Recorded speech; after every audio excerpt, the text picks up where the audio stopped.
Hello everyone, आप सभी का स्वागत है अपने YouTube channel study with Monika में। आज हम पढ़ेंगे विविधता एवं भेदभाव अध्याय 2। तो हमने पिछले अध्याय में पढ़ा था कि विविधता क्या होती है। इसमें हम पढ़ेंगे विविधता एवं भेदभाव। विविधता और भेदभाव में क्या अंतर है।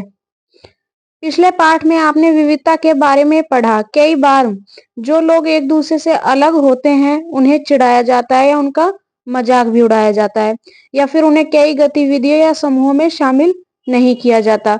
अगर हमारे दोस्त या दूसरे लोग हमारे साथ ऐसा व्यवहार करें तो हमें दुख होता है, गुस्सा आता है और हम असहाय महसूस करते हैं। क्या आपने कभी सोचा है कि ऐसा क्यों होता है? नहीं ना। इस पाठ में हम यह सोचने की कोशिश करेंगे कि ऐसे अनुभव हमारे समाज से और हमारे आसपास मौजूद असमानताओं से कैसे जुड़े हुए हैं। हम क्या हैं और हम कैसे हैं, यह कई चीजों पर निर्भर करता है। हम कैसे रहते हैं, कौन सी भाषाएं बोलते हैं, क्या खाते हैं, क्या पहनते हैं, या कौन से खेल खेलते हैं और कौन कौन से उत्सव मनाते हैं, यानी कि त्योहार। इन सब पर हमारे रहने की जगह के भूगोल और उसके इतिहास का असर पड़ता है। अगर आप संक्षेप में भी निम्नलिखित बिंदुओं पर ध्यान दें तो यह भी अंदाजा लग जाएगा कि भारत कितनी विविधताओं वाला देश है। संसार में 8 मुख्य धर्म हैं। भारत में उन 8 धर्मों के अनुयायी यानी मानने वाले रहते हैं। यहाँ 1600 से ज्यादा भाषाएं बोली जाती हैं, जो लोगों की मातृ भाषाएं हैं। यहाँ 100 से भी ज्यादा तरह के नृत्य किए जाते हैं। यह विविधता हमारे खुश रहने का कारण ही नहीं बनती, हम उन लोगों के साथ सुरक्षित या अस्वस्थ महसूस करते हैं जो हमारी तरह दिखते हैं, बात करते हैं, कपड़े पहनते हैं और हमारी तरह सोचते हैं। कभी कभी जब हम ऐसे लोगों से मिलते हैं तो हमसे बहुत भिन्न होते हैं, तो हम वे बहुत अजीब और अपरिचित लग सकते हैं। कई बार हम समझ ही नहीं पाते या नहीं जान पाते कि वे हमसे कैसे अलग क्यों हैं। यह विविधता हमेशा खुश रहने का कारण नहीं बनती। हम उन लोगों के साथ सुरक्षित या अस्वस्थ महसूस करते हैं जो हमारी तरह दिखते हैं, बात करते हैं, कपड़े पहनते हैं और हमारी तरह ही सोचते हैं। कभी कभी जब हम ऐसे लोगों से मिलते हैं जो हमसे बहुत भिन्न होते हैं, तो वे हमें बहुत ही अजीब और अपरिचित लग सकते हैं। कई बार हम समझ ही नहीं पाते या जान ही नहीं पाते कि वे हमसे अलग क्यों हैं। लोग अपने से अलग दिखने वालों के बारे में खास तरह की राय बना भी लेते हैं। इनमें से कुछ कथन ग्रामीण लोगों को अज्ञानी की तरह देखते हैं, जबकि शहर में रहने वाले लोगों को आलसी और सिर्फ पैसे से सरोकार रखने वालों की तरह देखते हैं। जब हम किसी के बारे में पहले से कोई राय बना लेते हैं और इसे हम अपने दिमाग में बिठा लेते हैं, तो इसे पूर्वाग्रह का रूप ले लेती है। ज्यादातर यह राय नकारात्मक होती है, जैसा कि इस कथन में दिया गया है। लोगों को आलसी या कंजूस मानना भी पूर्वाग्रह है। जब हम यह सोच लेते हैं कि किसी काम को करने का कोई एक तरीका ही सबसे अच्छा और सही है, तो हम अक्सर दूसरों की इज्जत नहीं कर पाते हैं जो उसे काम को दूसरी तरह से करना पसंद करते हैं। उदाहरण के लिए, अगर हम सोचे कि अंग्रेजी सबसे अच्छी भाषा है और दूसरी भाषाएं महत्वपूर्ण नहीं है, तो हम अन्य भाषाओं को बहुत नकारात्मक रूप से देखेंगे। परिणाम स्वरूप हम उन लोगों की शायद इज्जत नहीं कर पाएंगे जो अंग्रेजी के अलावा अन्य भाषाएं बोलते हैं। हम कई चीजों के बारे में पूर्वाग्रही हो सकते हैं। लोगों के धार्मिक विश्वास, उनकी चमड़ी का रंग, जिस क्षेत्र से वे आते हैं, जिस तरह से वे बोलते हैं, जैसे कपड़े वे पहनते हैं इत्यादि। अक्सर दूसरों के बारे में बनाए गए हमारे पूर्वाग्रह इतने पक्के होते हैं कि हम उनसे दोस्ती नहीं करना चाहते। इस वजह से कई बार हमारा व्यवहार ऐसा होता है कि हम उन्हें दुख पहुंचा देते हैं। लड़के और लड़की में भेदभाव। आइए देखते हैं कि हमारे समाज में किस तरह से लड़के और लड़कियों में भेदभाव किया जाता है। समाज में लड़के और लड़कियों में कई तरह के भेदभाव किया जाता है। हम सभी इस भेदभाव से परिचित है। एक लड़का या लड़की होने का अर्थ क्या होता है? आप में से कई लोग कहेंगे हम लड़के या लड़की की तरह जन्म लेते हैं। यह तो ऐसा ही होता है। इसमें सोचने वाली क्या बात है? आइए देखें कि सच्चाई यही है। इसमें ये कई तरह के कार्टून दिए गए हैं जिसमें बताया गया है कि इंसानों के साथ लोग कैसे अपनी राय बना लेते हैं और उनसे किस तरह का भेदभाव करते हैं। आइए पढ़ते हैं। अगर हम इस कथन को ले कि वे रोते नहीं हैं, तो आप देखेंगे कि यह गुण आमतौर पर लड़के या पुरुषों के साथ जोड़ा जाता है। बचपन में जब लड़कों को गिर जाने पर चोट लग जाती है, तो माता या पिता या परिवार के अन्य सदस्य अक्सर यह कहकर चुप कराते हैं कि रो मत, तुम तो लड़के हो, लड़के बहादुर होते हैं, रोते नहीं हैं। जैसे जैसे बच्चे बड़े होते जाते हैं, वे यह विश्वास करने लगते हैं कि लड़के रोते नहीं हैं। यहाँ तक कि अगर किसी लड़के को रोना आए तो भी वह अपने आप को रोक लेता है। लड़का यह मानता है कि रोना कमजोरी की निशानी है। हालांकि लड़कों लड़कों और लड़कियों दोनों का कभी-कभी रोने का मन करता है, खास तौर पर जब उन्हें गुस्सा आए या दर्द हो। लेकिन बड़े होने पर तक लड़के सीख जाते हैं या अपने को सिखा लेते हैं कि रोना नहीं है। अगर एक बड़ा लड़का रोए तो उसे लगता है कि दूसरे उसे चिढ़ाएंगे या उसका मजाक बनाएंगे। इसीलिए जब वह दूसरों के सामने रोने से अपने आप को रोक लेता है। हम लगातार यह सुनते रहते हैं कि लड़के ऐसे होते हैं और लड़कियां ऐसी होती है।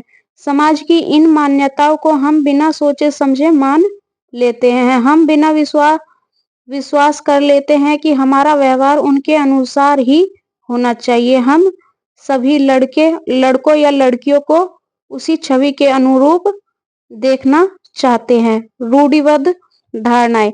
रूढ़िबद्ध धारणाएं क्या होती हैं? जो लोग अपने मन में बना लेते हैं। जब हम सभी लोगों को एक ही छवि में बांध देते हैं या उसके बारे में पक्की धारणाएं बना लेते हैं, तो उसे रूढ़िबद्ध धारणाएं कहते हैं। कई बार हम किसी खास देश, धर्म, लिंग के होने के कारण किसी को कंजूस, अपराधी या बेवकूफ ठहराते हैं। ऐसा दरअसल उनके बारे में मन में एक पक्की धारणा बना लेने के कारण होता है। हर देश, धर्म आदि में ऐसे कंजूस, अपराधी, बेवकूफ लोग मिल ही जाते हैं, सिर्फ इसलिए कि कुछ लोग उस समूह में वैसे हैं। पूरे समूह के बारे में ऐसी राय बनाना वाजिब नहीं है। इस प्रकार की धारणाएं हमें प्रत्येक इंसान को एक अनोखे और अलग व्यक्तित्व की तरह देखने से रोक देती है। हम नहीं देख पाते कि उस व्यक्ति के अपने कुछ खास गुण और क्षमताएं हैं जो दूसरों से अलग हैं। रूढ़िबद्ध धारणाएं बड़ी संख्या में लोगों को एक ही प्रकार के खांचे से जड़ देती है। जैसे माना जाता है कि हवाई जहाज उड़ाने का काम लड़कियां नहीं कर सकती। इन धारणाओं का असर हम उन सब पर पड़ता है कि कई बार धारणाएं हमें ऐसे काम करने से रोकती हैं जिनको करने की काबिलियत शायद उनमें हो। असमानताएं एवं भेदभाव। असमानताएं और भेदभाव क्या होता है? आइए पढ़ते हैं। भेदभाव तब होता है जब लोग पूर्वाग्रह या रूढ़िबद्ध धारणाओं के आधार पर व्यवहार करते हैं। यानी कि पूर्वाग्रह यानी कि जो उस सोच से प्रभावित है, और रूढ़िबद्ध की उस सोच के लिए पक्की अपनी धारणा बना लेना। अगर आप लोगों को नीचा दिखाने के लिए कुछ करते हैं, अगर आप उन्हें कुछ गतिविधियों में भाग लेने से रोकते हैं, किसी खास नौकरी को करने से रोकते हैं या किसी खास मोहल्ले में रहने नहीं देते हैं। एक ही कुएं या हैंडपंप से पानी नहीं लेने देते हैं और दूसरे द्वारा इस्तेमाल किए जा रहे कप या गिलास में चाय नहीं पीने देते हैं, तो इसका मतलब है कि आप उनसे भेदभाव कर रहे हैं। भेदभाव कई कारणों से हो सकता है। आप याद करें कि पिछले 8 पाठ में समीर 1 और समीर 2 एक दूसरे से बहुत भिन्न थे। उदाहरण के लिए उनका धर्म अलग था। यह विविधता का एक पहलू है, पर यह भेदभाव का कारण भी बन सकता है। ऐसा तब होता है कि जब लोग अपने से भिन्न प्रथा या रिवाजों को नियम कोटि का मानते हैं। दोनों समीरों में एक और अंतर उनकी आर्थिक पृष्ठभूमि का था। समीर 2 गरीब विविधता का पहलू है। यहाँ तो असमानता है। बहुत लोगों के पास अपने खाने, कपड़े और घर की मूल जरूरतों को पूरा करने के लिए साधन और पैसे नहीं होते हैं। इस कारण दफ्तरों, अस्पतालों, स्कूलों आदि में उनके साथ भेदभाव किया जाता है। कुछ लोगों को विविधता और असमानता पर आधारित दोनों ही तरह के भेदभाव पर समान करना पड़ता है। एक तो इस कारण कि वे उस समुदाय के सदस्य हैं जिसकी संस्कृति को मूल्यवान नहीं माना जाता। ऊपर से यदि वे गरीब हैं और उनके पास अपनी जरूरतों को पूरा करने के साधन नहीं हैं, तो इस आधार पर भी भेदभाव किया जाता है। ऐसे दोहरे भेदभाव का सामना कई जाति, लोगों, धार्मिक समूहों और खास क्षेत्रों के लोगों को करना पड़ता है। भारत में एक महान नेता डॉक्टर भीमराव अंबेडकर ने जाति व्यवस्था पर आधारित भेदभाव के अपने अनुभवों के बारे में लिखा है। यह अनुभव उनको सन 1901 में हुआ था, जब केवल वह 9 साल के थे। वे महाराष्ट्र के कोरेगांव में अपने भाइयों के साथ पिता से मिलने गए थे।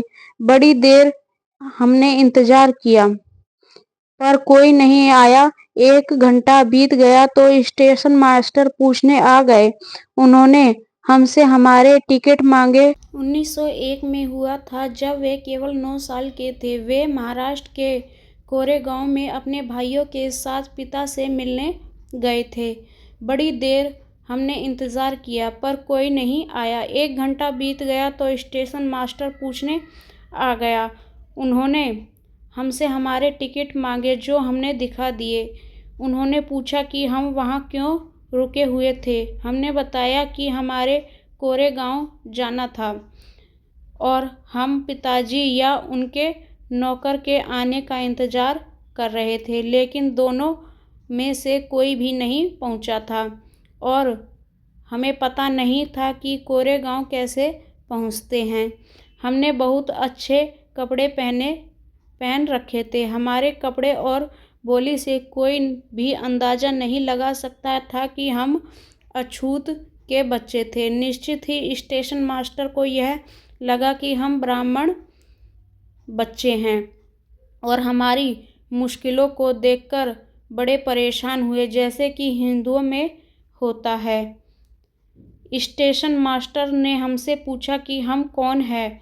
बिना एक पल भी सोचे मेरे मुंह से निकल गया कि हम महार हैं। मुंबई प्रथा में महार समुदाय को अछूत माना जाता था। उनको एकदम से धक्का लगा। वे भौचक्के रह गए। उनके चेहरे पर अचानक परिवर्तन हुआ। हमने देख लिया कि एक अजीब सी घृणा की भावना उन पर हावी हो गई थी। उन्होंने जैसे ही मेरा जवाब सुना, वे अपने कमरे में वापस चले गए और हम वहीं के वहीं खड़े रह गए। 15-20 मिनट बीत गए।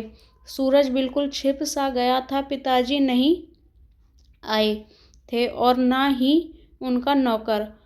अब स्टेशन मास्टर भी हमें छोड़कर चले गए थे। हम काफ़ी घबराए हुए थे।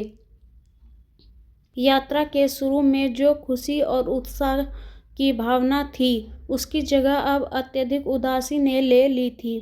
आधे घंटे बाद स्टेशन मास्टर लौटकर आए तो पूछा कि अब हम क्या करने की सोच रहे हैं। हमने कहा कि हमें अगर किराए पर एक बैलगाड़ी मिल जाती तो हम कोरेगांव जा सकते थे। अगर कोरेगांव ज़्यादा दूर नहीं हो तो हम फ़ौरन निकलना चाहते थे। वहाँ किराए पर कई बैलगाड़ियाँ चल रही थीं, लेकिन मैंने स्टेशन मास्टर को जो जवाब दिया था, हम माहर हैं, उसका पता सबको चल गया था। कोई भी गाड़ीवान अछूत वर्ग की सवारी को ले जाकर अपने आप को गंदा और नीचा नहीं बनाना चाहता था। हम 2 गुना किराया देने को तैयार थे, पर हमें एहसास हुआ कि बात पैसों से नहीं बन सकती थी। स्टेशन मास्टर, जो हमारे लिए गाड़ीवानों से मोल तोल कर रहे थे, चुपचाप खड़े हो गए। समझ नहीं आ रहा था कि ये क्या करें। कल्पना करके देखिए कि यह कितना मुश्किल होगा अगर लोगों को एक जगह से दूसरी जगह जाना ना दिया जाए। यह कितना अपमानजनक और दुखदायी होगा अगर लोग आपसे दूर दूर रहें, आपको छूने से मना करें, आपको पानी ना पीने दें। समानता के लिए संघर्ष। ब्रिटिश शासन में आज़ादी पाने के लिए जो संघर्ष किया गया था, उसमें समानता के व्यवहार के लिए किया गया संघर्ष भी शामिल था। दलित, औरतों, जनजाति लोगों और किसानों ने अपने जीवन में जिस गैर बराबरी का अनुभव किया, उसके खिलाफ उन्होंने लड़ाई लड़ी। जैसा कि पहले भी बात हुई, बहुत सारे दलितों ने संगठित होकर मंदिरों में प्रवेश पाने के लिए संघर्ष किया। महिलाओं ने मांग की कि जैसे पुरुषों के पास शिक्षा का अधिकार है, वैसे उन्हें भी अधिकार मिले। और किसानों और दलितों ने अपने आप को जमींदारों और उनकी उच्च ब्याज की दर से छुटकारा दिलाने के लिए संघर्ष किया। 1947 में भारत जब आज़ाद हुआ, एक राष्ट्र बना, तो हमारे नेताओं ने समाज में व्याप्त कई तरह की असमानताओं पर विचार किया। संविधान को लिखने वाले लोग भी इस बात से अवगत थे कि हमारे समाज में कैसे भेदभाव किया जाता है और लोगों ने उसके खिलाफ किस तरह संघर्ष किया है। कई नेता इस लड़ाई के हिस्से थे, जैसे डॉक्टर अंबेडकर। इसलिए नेताओं ने संविधान में ऐसी दृष्टि और लक्ष्य रखा जिससे भारत में सभी लोगों को बराबर माना जाए, समानता को एक अहम मूल्य की तरह माना जाए। गरीबों और मुख्य धारा से अलग थलग पड़ गए समुदायों को इस समानता के अधिकार के फायदे दिलवाने के लिए विशेष कदम उठाए। संविधान के लेखकों ने यह भी कहा है कि विविधता की इज्जत करना, उसे मूल्यवान और मानना समानता सुनिश्चित करने में बहुत ही महत्वपूर्ण कारक है। उन्होंने यह महसूस किया कि लोगों को अपने धर्म का पालन करने, अपनी भाषाओं को बोलने, अपने त्योहार मनाने और अपने आप को खुले रूप में अभिव्यक्त करने की आज़ादी होनी चाहिए। उन्होंने यह भी कहा कि कोई एक भाषा, धर्म या त्योहार सबके लिए अनिवार्य नहीं बनना चाहिए। उन्होंने जोर दिया कि सरकार सभी धर्मों को बराबर मानेगी। इसीलिए भारत एक धर्मनिरपेक्ष देश है, जहाँ लोग बिना भेदभाव के अपने धर्मों का पालन करते हैं। इसे हमारी एकता में महत्वपूर्ण कारक के रूप में देखा जाता है कि हम इकट्ठे रहते हैं और एक दूसरे की इज्जत करते हैं। हालांकि हमारे संविधान में इन विचारों पर जोर दिया गया है कि यह पाठ इस बात को उठाता है कि असमानता आज भी मौजूद है। समानता वह मूल है कि जिसके लिए हमें निरंतर संघर्ष करते रहना होगा। भारत के लिए समानता का मूल वास्तविक जीवन का हिस्सा बने, सच्चाई बने। इसके लिए लोगों के संघर्ष, उनके आंदोलन और सरकार द्वारा उठाए जाने वाले कदम बहुत ही ज़रूरी है। अगर वीडियो अच्छी लगी हो तो चैनल को लाइक, सब्सक्राइब और शेयर करें।